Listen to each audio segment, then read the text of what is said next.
जय जय रघुवीर समर्थ। आज या भागामध्ये आपण शंकर आणि पार्वती यांच्या लग्नामध्ये जो गणपती होता त्या गणपतीला आज काय करायचंय, आपण नमन करायचंय। आणि त्या गणपतीचा अर्थ काय, तो गणपती कोण, जो शंकर पार्वतीच्या लग्नामध्ये होता, ज्याला शंकर पार्वतीने वंदन केले लग्ना अगोदर, तो गणपती कोणता ते आज आपल्याला बघायचंय। आणि त्या गणपतीचा अर्थ काय, आणि त्या गणपतीला आपल्याला काय करायचंय, नमन करायचंय। जय जय आजी गणपती राया, निरसोनिया सकळ माया, न्यावे मज मूळच्या ठाया कृपा करुणी। जय जय आजी गणपती राया। आता आपण हे नमन करतोय कुणाला? श्री गणेशाला, श्री गणपतीला, जो श्री शंकर आणि पार्वती यांच्या लग्नामध्ये होता। त्यांना त्या दोघांनी वंदन करून नंतरच काय केलं, लग्न केलं। त्या गणपतीला आपण काय करतोय, आज नमन करतोय। आणि हे नमन करण्याची बुद्धी आपल्याला कुणी दिली? समर्थांनी एवढा भाग आपल्याला काय दिलाय, फोडून दिलेला आहे। म्हणून आपल्याला हा परमार्थ काय आहे हे कळतोय। अन्यथा आपलं काय नाही, एवढी ताकद नाहीये हा परमार्थ समजून घेण्याची। त्यासाठी कोण पाहिजे? सद्गुरूच पाहिजेत, समर्थच पाहिजेत, जे कोण आपल्याला ह्या गणपतीची काय करून देऊ शकतात, ओळख करून देऊ शकतात। म्हणून आपल्याला हे काय, आध्यात्मिक निरूपण समजतंय। आणि हे आपल्याला आध्यात्मिक निरूपण काय करायचंय, समजून घ्यायचंय। आणि त्या पद्धतीनं काय करायचंय, आचरण करायचंय। जय जय आजी गणपती राया, निरसोनिया सकळ माया, न्यावे मज मूळच्या ठाया कृपा करुणी। माझ्या बुद्धीची प्रेरणा ज्या गणपतीने केली, त्या गणपतीला नमन। म्हणजे हे आपण गणपतीची काय करायची, श्री गणेशाला ह्या ओवीनं काय करायचंय, नमन करायचंय। आता गणपती या शब्दाचा अर्थ पाहूया आपण। गणपती, जो शंकर पार्वतीच्या काय होता, लग्नामध्ये होता, तो गणपती। आता त्या गणपतीच्या शब्दाचा अर्थ आपण पाहूया, व्यवस्थित ऐका। ग म्हणजे गणती, गणती, ग म्हणजे गणती। न म्हणजे नाही, प म्हणजे परेच्या पलीकडे, ती म्हणजे सोहम परब्रह्म निजवस्तू। म्हणजे काय, गणती नाही परेच्या पलीकडे, असा तो कोण, सोहम परब्रह्म। असा ह्या गणपतीचा काय होतो अर्थ। ग म्हणजे गणती, न म्हणजे नाही, प म्हणजे परेच्या पलीकडे, ती म्हणजे सोहम परब्रह्म। असा जो परेच्या पलीकडे सोहम परब्रह्म, तो गणपती। असा जो परेच्या पलीकडे सोहम परब्रह्म, तो गणपती। तो कसा आहे, तो स्थूल, सूक्ष्म, कारण, महाकारण या 4 देहातीत आहे। आता अवस्था, 4 अवस्था कोणत्या, तो 4 देहातीत आहे। 4 देहातीत म्हणजे कोणती? स्थूल, सूक्ष्म, कारण, महाकारण, ह्या काय आहे, 4 देहाच्या अवस्था आहेत। आता काय 4 देहातीत आहे, हे 4 देहांचं प्रकार आहेत। हे कोणते? स्थूल, सूक्ष्म, कारण, महाकारण। आता जागृती, स्वप्न, सुषुप्ती, तुर्या या 4 अवस्थातीत या काय आहेत, 4 अवस्था आहेत। कोणत्या? जागृती, स्वप्न, सुषुप्ती, तुर्या। हे सुद्धा कुणाला लागू पडते? त्या सोहम परब्रह्माला। म्हणजे तो स्थूल, सूक्ष्म, कारण, महाकारण या 4 देहातीत। थोडं कठीण जाते, थोडं समजून घ्या। जागृती, स्वप्न, सुषुप्ती, तुर्या या 4 अवस्थातीत। आता वैखरी, मध्यमा, पश्यंती, परा या चार वाच्यातीत तो काय आहे? या चार वाचेमध्ये पण कोण आहे? तोच आहे. वैखरी, मध्यमा, पश्यंती, परा. परा, पश्यंती, मध्यमा, वैखरी या चार वाच्यातीत पण कोण आहे? तोच आहे. आता चार गुणातीत रज, तम, सत्व, शुद्ध सत्व या चार गुणातीत पण तोच आहे. चार वेदातीत बघा, ऋग्वेद, यजुर्वेद, सामवेद, अथर्ववेद या चार वेदातीत. स्वयंवेद सदा उदित सर्वाठाई समसमान सामवलेला सोहम गणपती या गणपतीची गणना करता येत नाही. काय हो?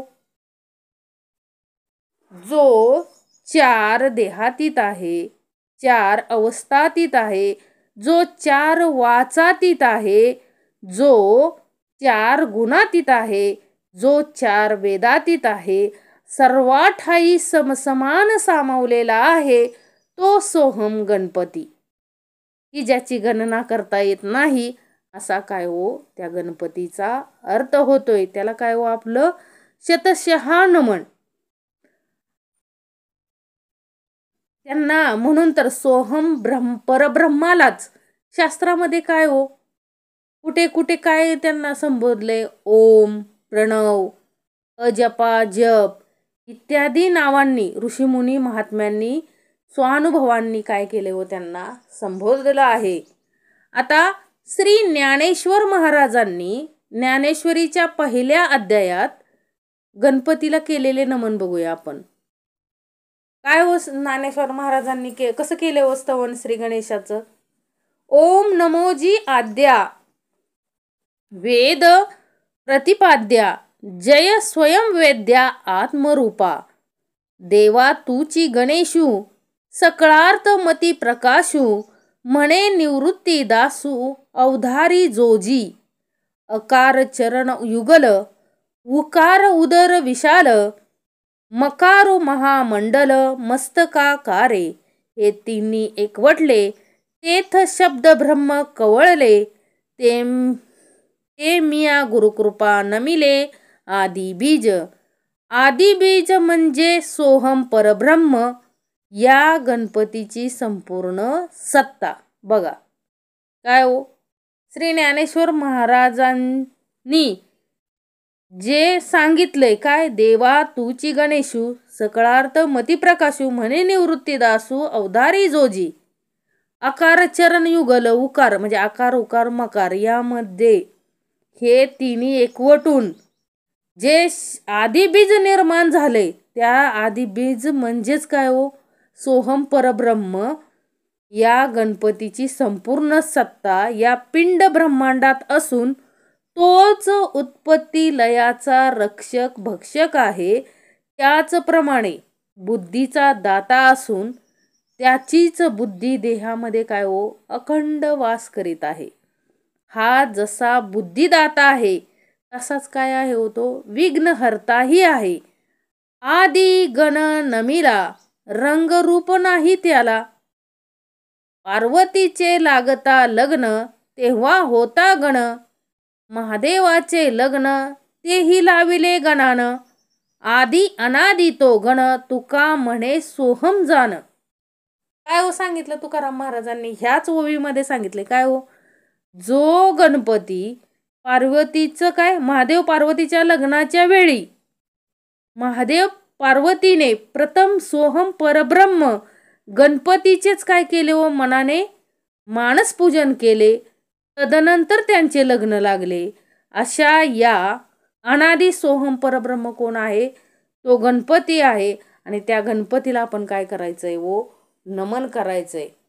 म्हणजे आता लक्षात आलं तो कोण व जो शंकर पार्वतीच्या लग्नाच्या वेळी जो गणपती होता तो कोण हो सोहम परब्रह्म. म्हणजे आपण हे आता काय बघतोय हो ब्रह्मनिरूपण नाम म्हणजे तो गणपती असं सांगितलंय. त्याला काय करायचंय आपल्याला त्या सोहम परब्रह्म म्हणजे तो गणपती म्हणजेच कोण हो सोहम परब्रह्म त्यालाच काय म्हटलेलं आहे, गणपती म्हटले. हा गणपती कोणता आहे? तुकाराम महाराज म्हणतायत, ज्ञानेश्वर महाराज म्हणतायत, तो गणपती कोणता आहे? जो शंकर पार्वतीच्या लग्नाच्या अगोदर जो तिथं कार्याला हजर होता, तो सोहम परब्रह्म. त्याला आपण काय करायचंय? नमन करायचं. अशा पद्धतीने काय आहे होय, ब्रह्मनिरूपण मधीलच हे काय आहे. समर्थ रामदासांनी पण काय सांगितलं हो, ब्रह्मनिरूपण. यामध्ये कोण मोठं कोण छोटं, ब्रह्मा विष्णू महेश चारी युगांचं काय दिलेलं आहे हो. आता कोणता दशक 6वा देवशोधन नाम, देव शोधायचा आहे. आणि समास 4था ब्रह्मनिरूपण नाम.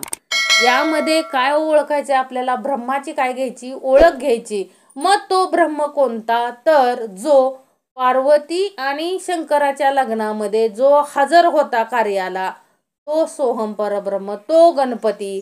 म्हणजे त्याचा अर्थ काय सांगितलंय? ज्याची असा जो परेच्या पलीकडे सोहम परब्रह्म, तो गणपती. लक्षात घ्या, भाग थोडा कठीण आहे समजायला, थोडा अवघड आहे. आध्यात्मिक असल्या कारणानं काय होतंय हो, थोडं जड जातं. परंतु ते काय करायचं आपल्याला समजून घ्यायचंय. गणपतीचा अर्थ कसा काय आहे हो? ग म्हणजे गणना, न म्हणजे नाही, प म्हणजे परेच्या पलीकडे, ती म्हणजे सोहम परब्रह्म. म्हणजे ज्याची गणती करता येत नाही, जो परेच्या पलीकडे आहे, त्याला काय म्हणायचं? सोहम परब्रह्म. जो शंकर पार्वतीच्या लग्नामध्ये होता, ज्याचं स्मरण त्या दोघांनी काय केलं? ज्याचं मानसपूजन त्या दोघांनी करून नंतर लग्न केलं, तो गणपती, तो सोहम परब्रह्म. आपल्याला त्याला काय करायचंय हो? नमन करायचंय. कोणत्याही कार्याला सुरुवात करताना त्या सोहम परब्रह्म गणपतीला काय करायचंय? आपल्याला नमन करायचंय. जय जय रघुवीर समर्थ.